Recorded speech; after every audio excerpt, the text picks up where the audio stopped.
What's going on, everybody, and welcome back to JV Survival. I'm your host, John, and today we're going to do something just a little bit different. We're actually going to be looking at a piece of gear for review today. It's going to be our first knife that we're going to be showing on the channel. We do have a couple variety of different knives we're going to be going through, but this is going to be our first one. This is going to be a dispatch survival knife, and let's kind of run through it a little bit.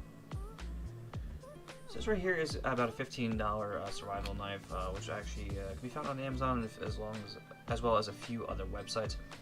Now again, this is something that I wouldn't say is a very high-end knife by any means. As you guys can tell by looking at it, by the quality of the plastics, that's not super great. This holster here that it does come with, though, kind of leaves a little bit to be desired. It does kind of wiggle a little bit in here, which isn't ideal, but it's also not horrible.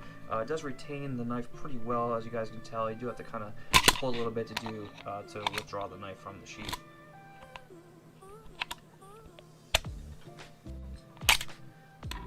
So get the knife out here and take a look. It's actually not a bad quality knife for you to look at. For $15, it's really not too shabby at all. Here it looks like it's going to be a stainless steel blade. This is going to be made out of China, as you guys may or may not be able to read on there. Now we do have our straight edge here, but then we also do have some serrations here. You guys can see that pretty well. Again, this is a new knife. This one has not been used. I do have a second one, which I have used a little bit, and it actually does okay. Again, it's not the sharpest edge, but again, that can be sharpened quite easily using a few different tools. The serrations here, again, do lend itself useful in certain situations for gripping and tearing some stuff up. When it comes to the handle, you guys will see here, it's actually got a pretty nice rubberized texture right here, as well as back here for the thumb. It's actually a really nice feel to it. It's actually surprising for the quality that this knife is. This back ridge here, though, is plastic, and as you guys can see in the end cap here, this is also plastic. If I had to guess, I would assume this is probably not a full tang knife. Again, that's just kind of taking a guess here based on kind of the weight and also the feel, as well as not having the metal at the end. So I wouldn't try doing any type of pounding or any type of extreme things with this knife, as you probably will break the handle.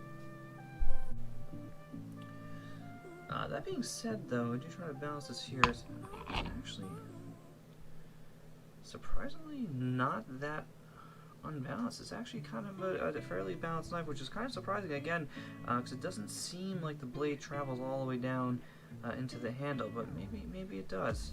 I really don't want to crack it open to find out, but it's got some pretty decent balance here on this knife. Overall quality, again, I mean, this is going to be a painted stainless steel blade. I wouldn't necessarily call this, again, a high-end knife, but I think this would get the job done if you were to need it.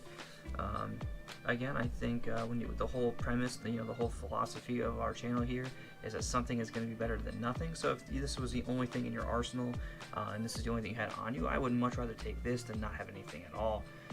That being said, if I had the choice between this and a few other knives, I would probably steer away from this, just because the other knives may offer a few different features, such as like a Gerber, a survival knife as well, which has a sharpening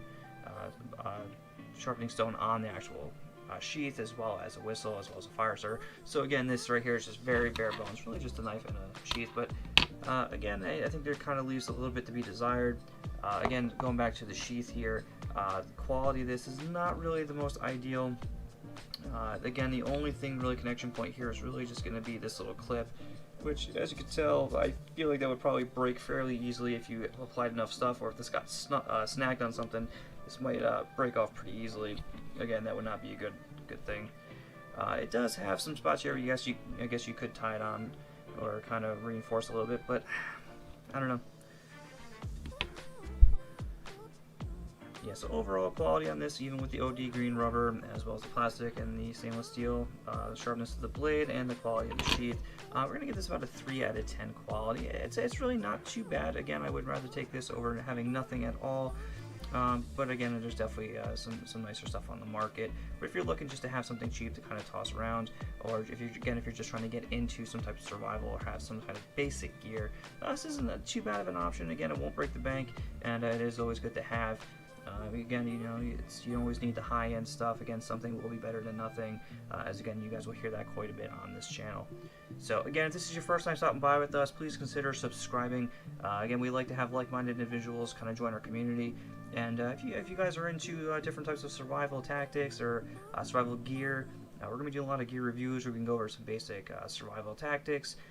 And we're just kind of go and talk about a whole bunch of different things that kind of hold near and dear, as well as I think that most of the community at large for survivalists and preppers would pretty much agree. So yeah, we're gonna be doing a lot of that. So if you guys are interested, please feel free to subscribe, and we'll see you guys next video.